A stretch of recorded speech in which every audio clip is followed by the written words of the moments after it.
I am a 24 years old female. I am the product of my mom having an affair. Fortunately, my dad decided to forgive my mom and keep me, and I had a pretty good upbringing. But I don't really look a lot like the rest of my family. I'm the only redhead, among other things, and I did ask questions of why am I the only one with? When I was 17, my mom took me out for ice cream and introduced me to my bio father. She said that she felt I was old enough to know the truth, and explained about her affair, while also making me promise I wouldn't tell my older sister, she's 27 in the present, and hammering home along with my bio father that he'd never be part of my life and didn't want me. It was a lot, I won't lie, but I learned to suck it up and move on with my life. Fast forward to the present. My big sis has always gravitated towards older men. We like to joke that it's the result of too many George Clooney movies growing up. And 2 months ago shared a picture of herself and her new boyfriend, who, to my shock, turned out to be my bio father. I debated what to do for a couple of days, then ultimately decided she needed the truth and told her. My sister did not take it well and dumped him, but she wasn't angry with me. Honestly, by now she's kinda amused, says that she's my mom and has extra power to boss me around now. My mom, on the other hand, is furious.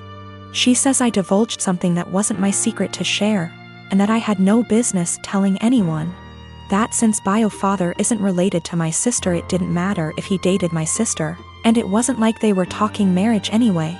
It's been 2 months and she's still angry, still snide. Calls me a traitor and finds excuses to make loud comments about how I can't be trusted with anything private or important, so beware. At the time I thought I was doing the right thing, but I've never seen my mom this angry before. And she's sustained that anger for 2 solid months, so I'm starting to worry. My sister is 30, I am 22. 10 years ago, my sister had a miscarriage. Obviously, it was devastating for her and the whole family, and it took her a couple of years to fully heal from it. We're still not 100% sure why it happened, but it was a one-off, and she's since had 3 very healthy, beautiful children, including a set of twins. So here's the thing. My sister and I don't really get on. She resented me as a kid because she had to share mom's attention and because she thought mom left her dad to be with mine. Never really grew out of that resentment, and she was pretty much my biggest bully throughout childhood and my teenage years. One thing she absolutely cannot stand is when mom and I do things without her, or when mom pays more attention to me than to her. When this happens, she calls mom and says she's feeling really upset about the miscarriage, and without fail mom goes running. This includes a trip to Paris I took mom on for her birthday earlier this year, which she cut short because sister said she needed her. Also includes when I had a manic episode so bad I was hospitalized, and sister managed to need mom every time she was planning to visit me, and so she never did. Note: these times when mom is spending more time with me than her are the only times sister brings up what happened, and certainly the only times she still gets so upset about it. So recently I was sick. Like, don't leave the bathroom for days, can only keep water down sick. Didn't manage to get the doctor, but I think it was norovirus. It lasted about a week. Mom was popping in daily on her way home from work to check on me and stuff. On the last day of being seriously unwell, when I felt I could eat again, mom offered to make me some soup while she was there, which I accepted. She was halfway through making it when sister called her saying she was upset about the miscarriage, and she told me I'd have to finish it myself, because she had to go. I didn't say anything to mom and I finished making the soup. But I sent my sister a text saying she really needs to stop bringing it up for attention because she can't bear me getting some instead. I guess she told mom and her dad because I'm hearing from all sides what a horrible, insensitive, selfish bastard I am, and how dare I say that to her. I understand she may still be traumatized. I just think it's really weird how that trauma solely manifests whenever I'm getting attention and she isn't. My girlfriend and I have been together for about a year. Most everything is great except one thing. If I tell her I'm sick / not feeling well / hurt, she refuses to believe me. If I have a cold, she tells me I'm faking it until it goes away and then says, "See, you are fine." I'm rarely sick, so it's never been a major issue. But she has zero sympathy when I'm sick. She grew up with hypochondriac parents who were always sick with something, often self-diagnosing themselves with fatal maladies. She has limited contact with them, and the time I met them, I was told by them that they didn't have long left to live. I get it, growing up in that household must have been awful. But what happened on Sunday just sent me over the edge. Girlfriend and my sister wanted to check out this event, and we were all supposed to go. I woke up with excruciating back pain and could barely breathe. Girlfriend got so mad at me for ruining this that she wouldn't speak to me. As she was about to leave, I asked her not to leave because I thought something was wrong. She said no and left. I threw up in my bed and eventually called my parents. I was too embarrassed to call 911. And my mother and brother hauled me to the hospital. I was whisked back, and after 20 minutes I was diagnosed with kidney stones, fentanyl and gravel, and I had a CT scan and then went for a procedure to bust the kidney stones. 5 hours later and I was laying on my parents' sofa in a haze. I have never, and hope to never, feel pain like that again in my life. I was sure I was going to die. The attending in the told me it's worse than childbirth and that they've had it before, too. I didn't text my girlfriend throughout because I really didn't have the strength or foresight. I was drugged up and uncomfortable. My sister found out that I had been in the emergency room, and soon after my girlfriend called me. She was pissed off I didn't call her. Then I reminded her that I begged her not to leave as I thought something was wrong. She got quiet and eked out an apology. I got furious and said something rather nasty things, unsavory things. In fairness, I was on dope, still sore, peeing blood, and felt like someone had punched me in the gut. Standing was incredibly painful. I needed to take 2 days off of work and school. I rested in bed, and the only thing you can think is the person who should have been there didn't even believe me. She's texted me this week a formal apology and wants one in return for saying nasty things to her. I've been avoiding her texts / calls. I've felt like shit this week and picked something up in the So I laid low, took a few days off work and relaxed. She wants to meet tonight and talk about everything, but I'm still so mad I don't know if I should hold off seeing her. Is this as big a transgression as I feel like it is?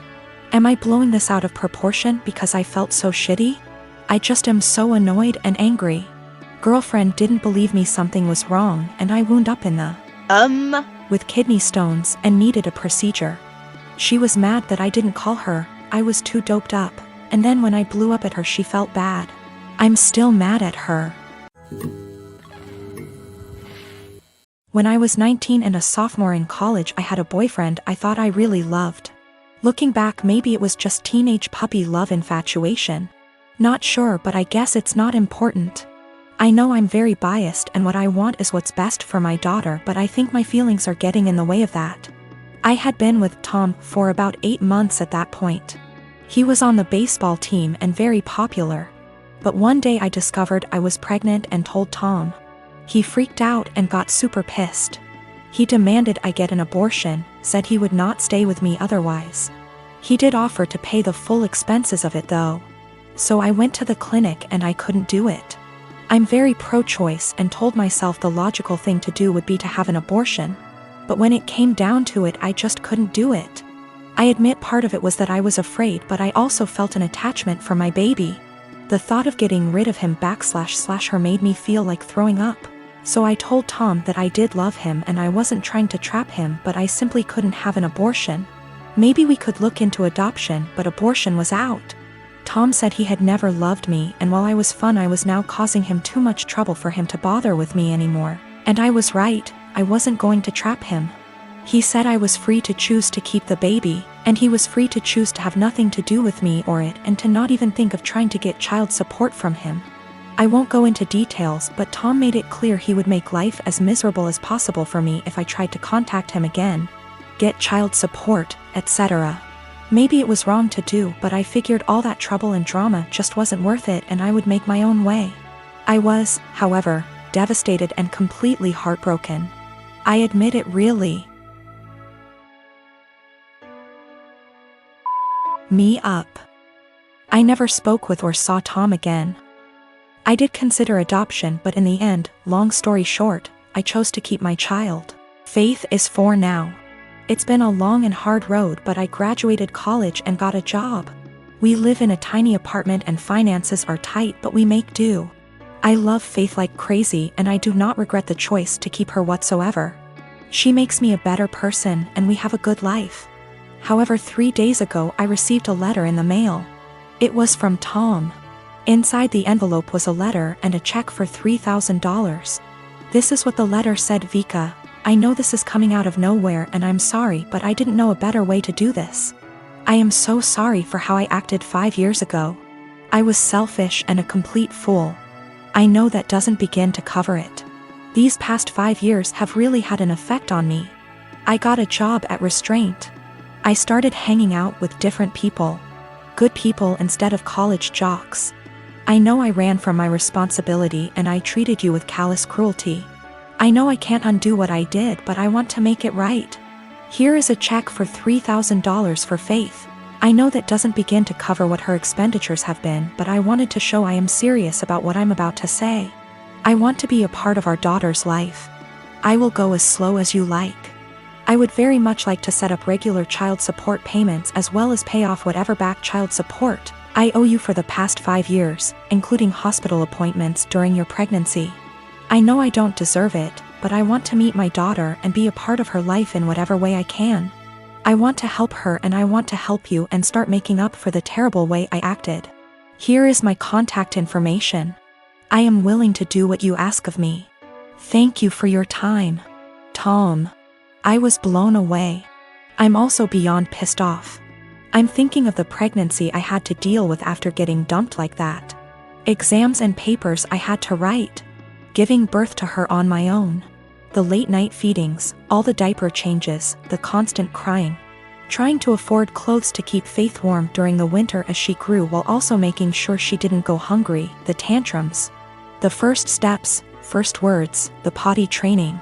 He wasn't there for any of that and now he just wants to come waltzing into her life like nothing happened. After doing whatever he felt like now that Faith is out of the unfunny baby years and she's a well-behaved child who can now carry on a conversation and knows how to use toilet and doesn't wake up every 2 hours. Faith has started asking questions like, where is her daddy? How come she doesn't have a daddy? And I've been doing my best. I've been saying mommy doesn't know where daddy is, true until now. And she doesn't have a father because daddy wasn't ready to be one when she was born. Maybe that's the wrong answer, but I am doing my absolute best. I'm thinking of how Tom hurt me and bailed when life got hard. I can't stand the thought of him doing that to Faith. She's a sweetheart and quite sensitive. She doesn't understand unkindness. She makes friends with everyone and is very innocent. I've done my best to teach her to be a calm, kind, respectful person and everyone loves her. However, I do know she needs a good male role model in her life and I do feel guilty for not having one for her. I haven't had a boyfriend or dated since Tom because all my energy and focus has been on graduating college, getting a job, and being a good mother to my daughter. I never really thought about Tom much after Faith was born, but now that I am with this intrusion into our lives, I think I hate and despise him. I want him to just go away. I wanted to not even cash the check and to tell him to take his money and shove it, but my parents and close friends reminded me that that is Faith's money and she is entitled to it, and I agree. At minimum, I want to get some child support going because Faith deserves all the financial assistance and opportunities she can get. However, I know if I get regular child support, Tom will want to be in Faith's life, and frankly, I don't want that. I don't want him to hurt her and bail when life gets hard, because it is when you have a kid. I also feel like he doesn't deserve her. 4-year-olds are a lot more fun than infants. How convenient he suddenly shows up and wants to be a dad when the hardest part is out of the way. But I honestly do want what's best for Faith. I think she deserves to have a good daddy. I just don't think Tom is. I think Faith is better off having no dad than a bad or half-assed one. She deserves the money. But am I right to take the money and not give Tom any access to my daughter? I can't stand the thought of him hurting her. The thought of dropping her off at his house where I don't have access to her makes me want to scream and run away. Am I out of line for taking Tom's money but saying that's as close as he will ever get to her? I am not convinced in the slightest he has changed. I feel like this is guilt money and I want to throw that check in the trash. But it's Faith's money, not mine. Faith and I have a good life and I feel like Tom is going to ruin that. But is it right to keep Faith from her biological parent when he has sent the money? I hate feeling like I owe her him because of that. P.S. College boyfriend dumped me after I got pregnant and threatened to ruin my life if I tried to talk to or get child support from him. Almost 5 years later, I get a $3,000 check in the mail and a letter apologizing for what he did and saying he wants to be a dad. I want to tell him to stay the hell away from us, but I want what's best for my child. Tom is listed as the father on the birth certificate.